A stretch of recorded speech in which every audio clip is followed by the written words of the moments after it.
Every leader I've ever come across wants to thrive in their role. And we've tried everything, read all these different books and tried all of these different approaches. Well, today, there might be a secret combo that you've never thought of that can unlock your potential and help shape you to be a phenomenal leader. And it's a combination of brilliance and resilience. Our guest, Simon T. Bailey, is going to share with us how that powerful combo of brilliance and resilience could just set you apart. So Simon T. Bailey is a globally recognized expert on brilliance and resilience.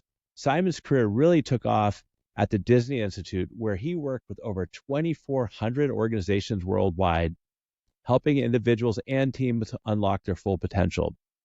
He's been named one of the Success Magazine's top 25 people who can help you achieve both business and life goals, alongside thought leaders. Now, this is a pretty good group: Brene Brown, Oprah Winfrey, and even Tony Robbins. Simon's also the author of Resilience at Work: How to Coach Yourself into a Thriving Future. I think it's a must read for anybody who wants to take their career to the next level. I also like how it's written in a fable format. In this episode, Simon will reveal how resilience, the ability to bounce back, and brilliance, defined as creativity, intelligence, and confidence, are the 1-2 punch that leaders need to thrive. In a world where resilience is always center stage, everybody hears about resilience, Simon's going to explain why brilliance is just as crucial for long-term success professionally and personally. Simon is an absolute wealth of knowledge, and he's got a super positive attitude, and I love all the stories he shares with us over the next 45 minutes. And we also get into topics like why self-coaching is so important. He talks about how to understand employees' appreciation languages and why emotional intelligence is a key driver to building resilience. I'm Damon Lembi, CEO of Learn It, and joining me is my partner in crime, also from Learn It, Darren Bridgett, and you're listening to the Learn It All podcast, the podcast where great leaders aren't born or made, they're constantly in the making. So let's dive in, and I hope you really enjoy my buddy Simon T. Bailey's episode today. Let's get started.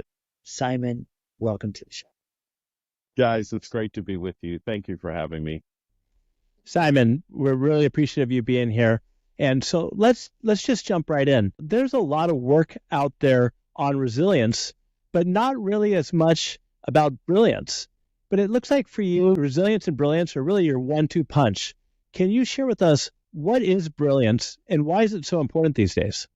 Well, let me give you the visual. In life and business, it's like surfing in the ocean. You get knocked off your surfboard. It's your resilience that gets you back on the surfboard, but it's your brilliance that allows you to catch the next wave.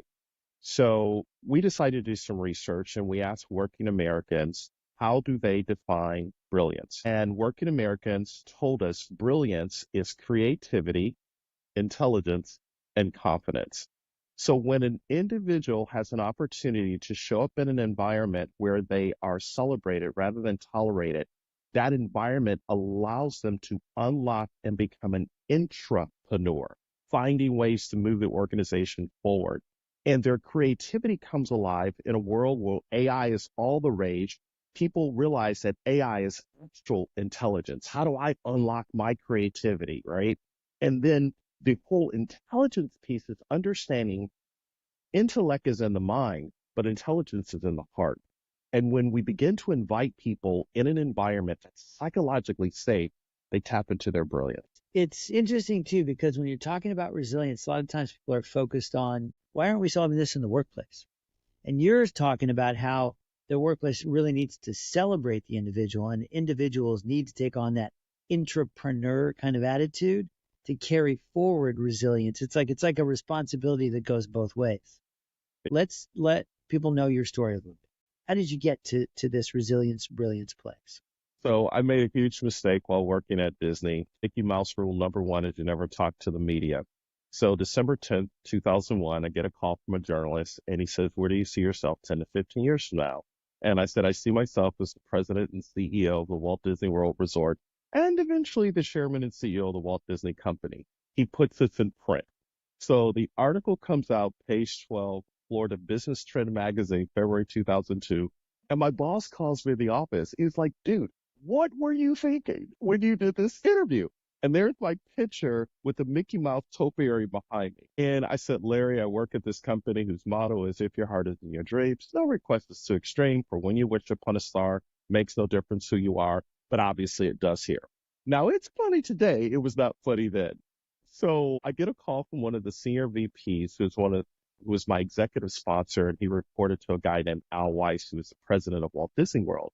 And Jim calls me and he's like, do you need me to go to Al on your behalf? It's just really bad. And I was like, how bad is it? He's like, if the markets would have picked up on this, saying, who's this guy that's in line to be president at Disney? Not good. I was like, no, don't go to Al. So HR shows up, asked me to sign a piece of paper that went into my personnel file. And let's just say Disney didn't fire me that day. But about a year later, I heard the footsteps coming and they were not singing. It's a small world after all. So I thought it was probably in my best interest that I take the leap. So I put my resume out, turned down 4 jobs, but ultimately decided that I would do my own thing. Thank you for sharing the vulnerability of sharing the story. You were doing sales there, is that right? Yeah, I was sales director for the Disney Institute. How would you describe what you do now? You're developing people, you're keynote speaking, right? What made you want to make that pivot? So here's the backstory, and no one has ever asked me that question. In 1999, Disney sent me to Paris to design a leadership program for 1,000 leaders out of Barclays Bank out of London. And while I'm there, Lion King had just come out, and I'm teaching the Disney principles, blah, blah, blah. And I literally hit this moment. People started coming up to me afterward, like, oh my goodness, that's phenomenal. Tell me more. And I went back to my hotel room that night in Paris, and I asked myself 3 questions. Number 1, what would I do if I knew I couldn't fail? Number 2, what would I do if no one paid me to do it? And number 3, what makes me come alive? And when I answered that 3rd question, I said, I want to speak, write, train, consult, and coach, and I would do it for the rest of my life.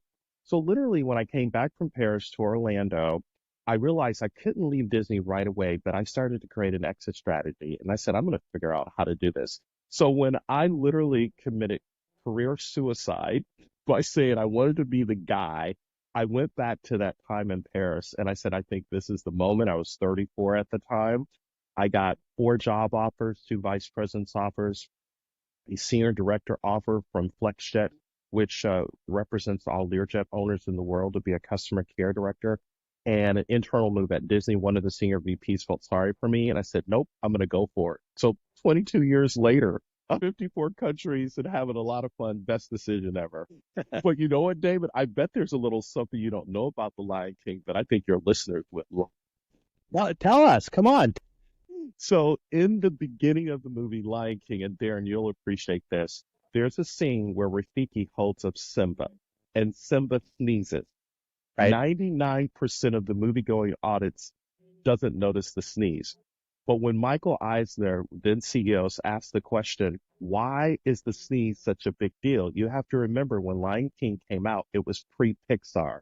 So it took 100 animators to draw in the sneeze. So Michael Eisner says, we did it for the 1% that saw that we plussed up the experience. And that is the Disney difference. So every CEO, every leader listening to us right now, what's the plus up? That little something extra that you can't get anywhere, but it's the thing that people remember.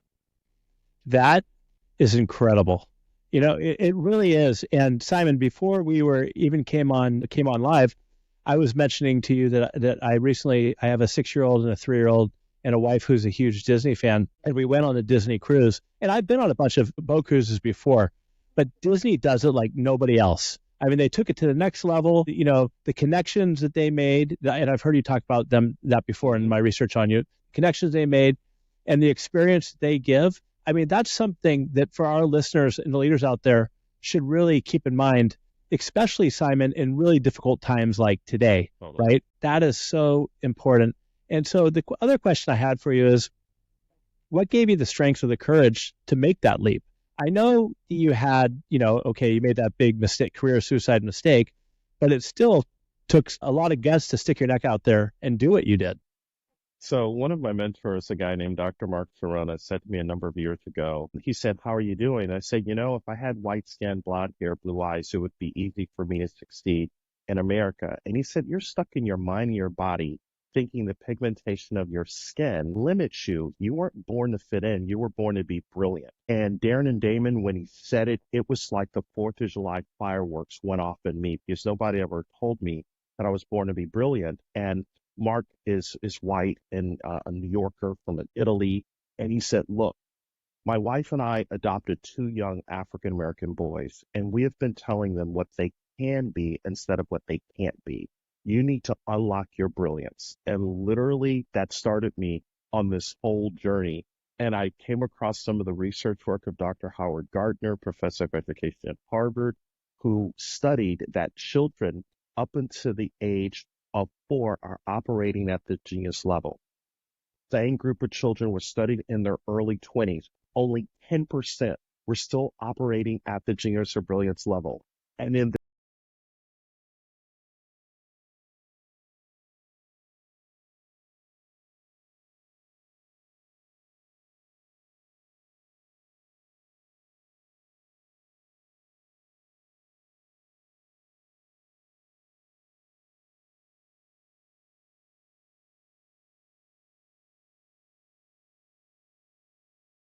there's a neurological path that is creating the brain that causes individuals to shut down. So conformity robs people of creativity. You hear about resilience, but you don't hear this idea of brilliance. It's literally like fireworks went off for you, and it changed your whole approach. But I have to say, it's hard for me to picture you not shining. Has this always been you, or did you kind of develop this brilliance personality? So it's been a 20-year journey. And Dr. Sharona, when I first met him, he had 4,000 books in his library. He said, back your car up, open up your trunk, and take as many books as you can. I had never really read books, beyond college. And all of a sudden, I started reading and writing and processing. And I just went on this journey. And what I realized, there's a lot that I didn't know. And I had to come to a place where I say, I don't know what I don't know, but I'm open to learning. I heard a quote from Eric Hoffer, a noted philosopher. He said, in times of change, the learner will inherit the earth, while the unlearned will find themselves beautifully equipped to live in a world that no longer exists. And when I saw that quote, I'm like, I got to learn forever, like never stop learning. That reminds me of Gandhi's quote, where Gandhi says, live like today is your last day, but learn like you'll live forever. I know some people are good with movies, but Simon, like you've got all the best quotes just completely teed up and ready to go. You wrote a book, Resilience at Work, and How to Coach Yourself into a Thriving Future. And you took an interesting approach to the book. You kind of made a fable, but that's also an unusual choice. I was wondering the decision to make a book, the decision about writing it in this way, and then we can get into the book a little bit. So years ago, I read Who Moved My Cheese, and I was so deeply impacted by the power of storytelling with a parable. And so I woke up 3 o'clock in the morning, God's honest truth, and I told my wife, Jody, my goodness, I'm going to write a book. And I have 4 characters. And she's like, what are you talking about? I said, their names are Hurry, Worry, Ready, Steady, plus Curious. And they're the personality archetypes. And she's looking at me like I have foreheads, like, really, dude? Can you just go back to sleep? So what I realized is as I was looking at the world in and out of organizations, this hurry personality is always moving fast. This worry personality is so concerned, waiting for the other shoe to drop. But then there's ready and there's steady. And at some level in life, over a 37-year career, I have been one of those 4 personality archetypes. So I wrote the book out of that place. But one of the things I decided to do, instead of telling the reader what to do, I invite them into a conversation for them to identify what is their next. And in your book, I think you call that self-coaching, right? Yeah. Yeah. And how does that help the individuals become better through your self-coaching approach? So one of the things is the quality of your questions determine the quality of your answers. So the moment you ask a question, it immerses you on a discovery to say, what's in the soup of my soul? What's laying at the bottom of the ocean of my spirit?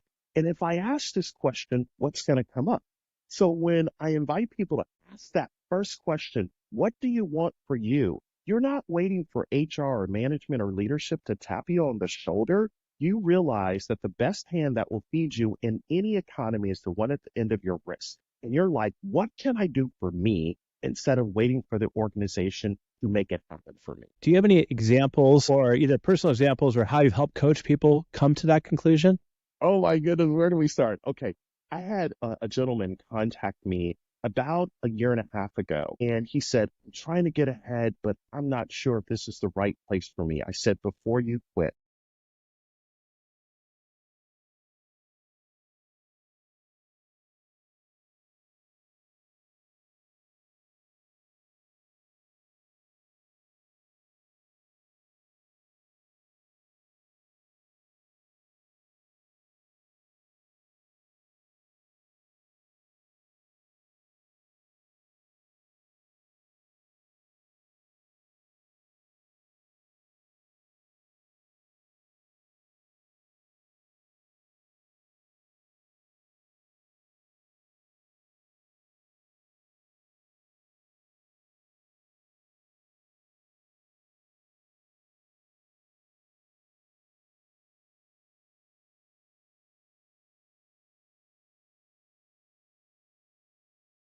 years of age, on a stage in Buffalo, New York, when I literally got cut from the football team. I went out for the basketball team and got cut. And I went out for track and field. And they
which of we onboard people. No, you launch people. Because when you launch people, you put that hook in their jaw to say, my goodness, I want to stay because I've been launched into a destiny, a reality that allows me to grow more than ever. I think the third thing is, and this is something I learned the hard way. When I got promoted to my first leadership role at the Mouse House, I was a jerk of a boss. I was a boss with an agenda instead of a leader with a vision. And as you've heard the old adage, people don't lead companies, they lead managers who are clueless. So one of the things organizations have got to think about right now, there's a lot of focus on senior executive level development and frontline. The magic is in the middle. Middle management creates a subculture that causes the person to stay or go.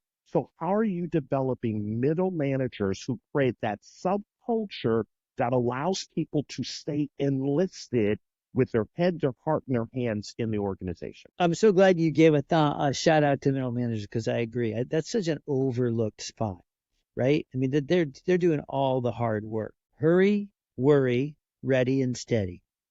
That's pretty good, right? It did literally showed up while you were sleeping. Literally.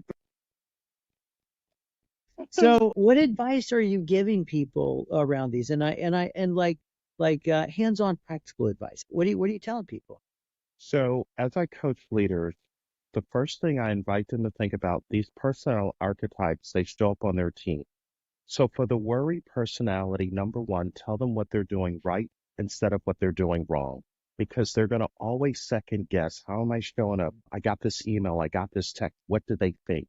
So you have to reassure them as to what they're doing right, number one. Number two, what is their appreciation language?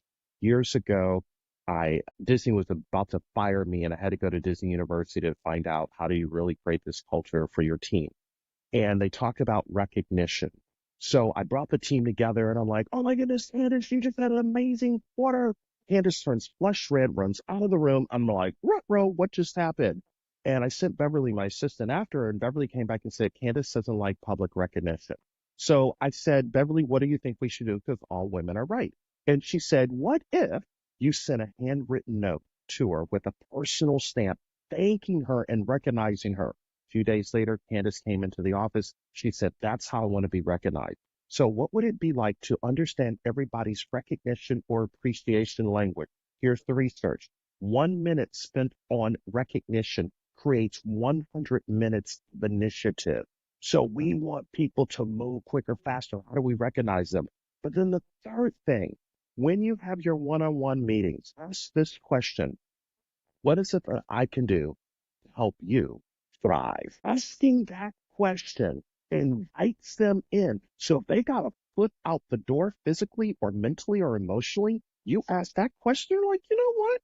I may hang out a little bit because you want me to thrive. I've never heard that before. That means you want me to flourish. Yeah, the other thing it does, Simon, it helps them paint a picture in their mind what success looks like. Yeah. Right? I really like what you said earlier about focus on what they've done well, right? Instead of hammering them on what didn't go well, and painting that picture to thrive. That is so key out there. And that goes back to bad bosses. Bad bosses don't do that. And people end up leaving. Out of these 4 characters, hurry, worry, steady, and ready, I think I've heard you say before that is worry the one that's most likely out there these days, or is it hurry? It's really worry. And it's because of everything that's happening in the economy. Here's the research, the backstory. David Brooks wrote an op-ed piece in the New York Times back in October 27th, 2022, called The Rising Tide of Global Sadness. What he highlights in this New York Times article is that 50 years ago, all of the songs were about love, happiness. 50 years later, all of the popular pop songs are sadness, which interrupts how people show up. And they're just like, oh my goodness, the world is really heavy right now. But then they took it a step further. 50 years ago, headlines were positive.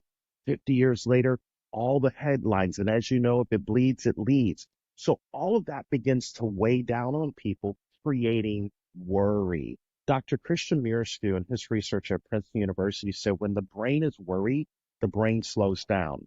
When the brain slows down, it doesn't create neurogenesis, which is the process of forming neurons, which grows the brain. So if I show up at a place of business, in person or virtual, and I'm already worried about, oh my goodness, am I going to have a job next week?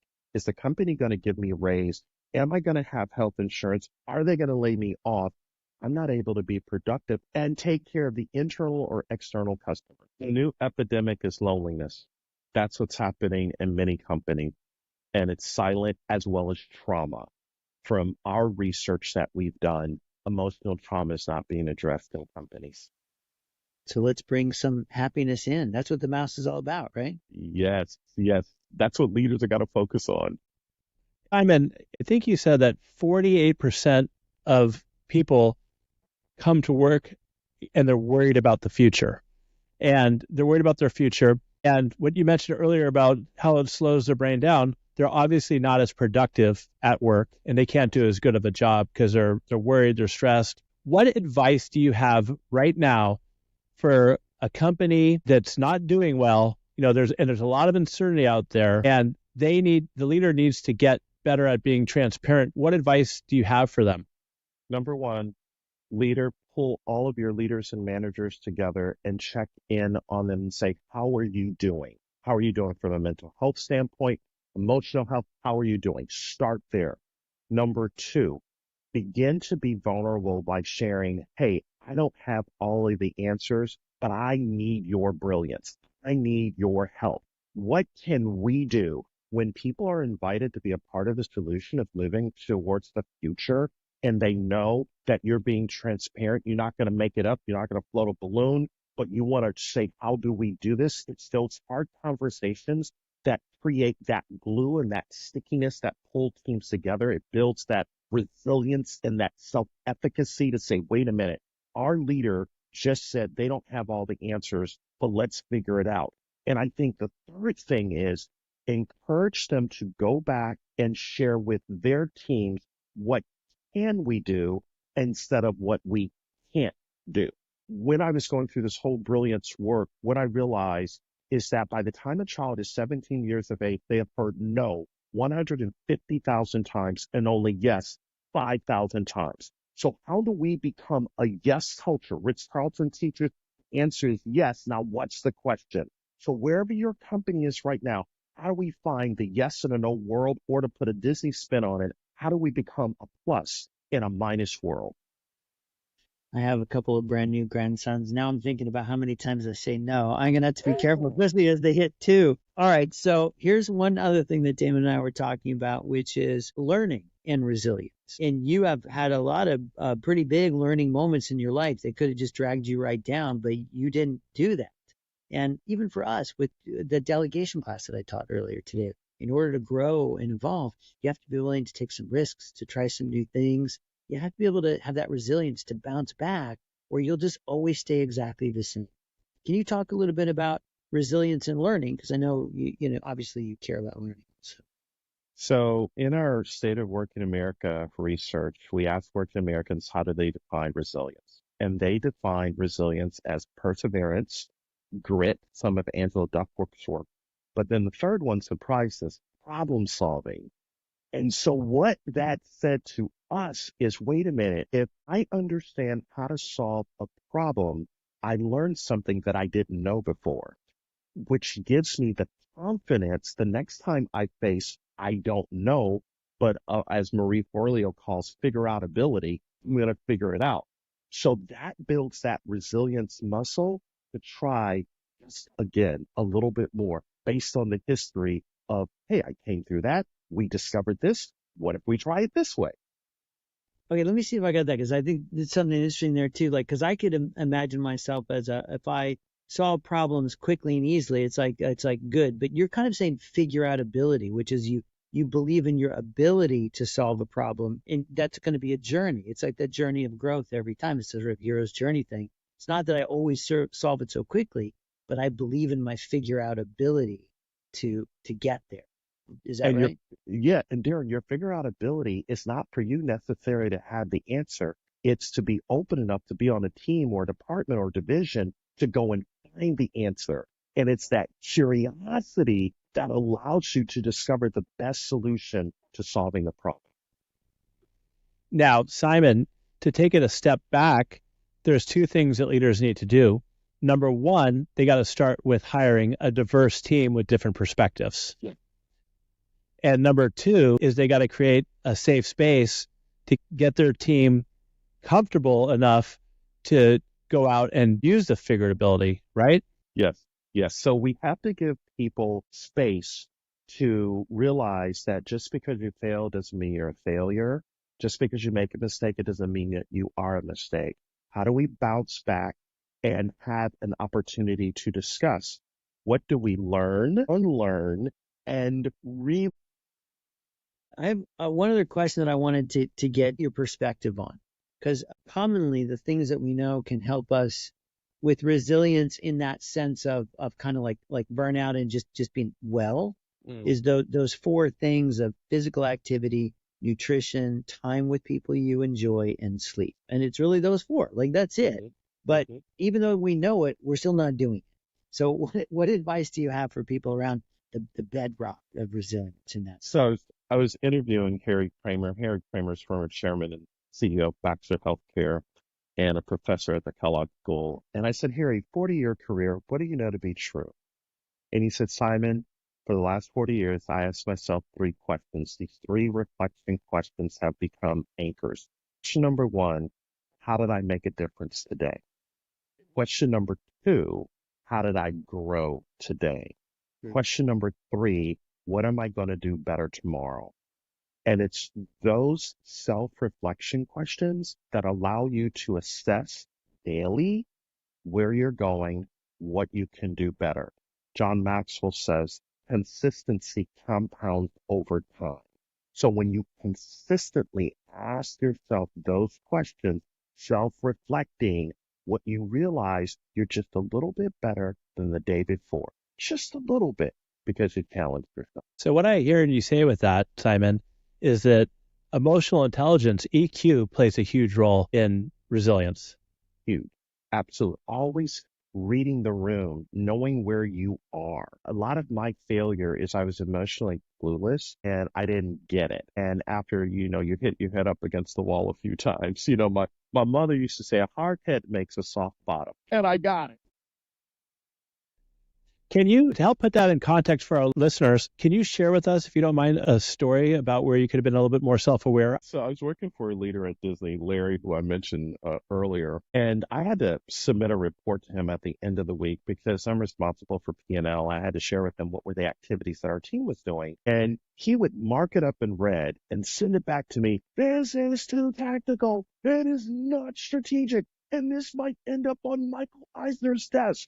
So I went into his office one day and I slammed the door. I'm like, you don't support me. You are trying to hold me back. And it was not a very pixie dusted conversation. I mean, you could hear us down the hall.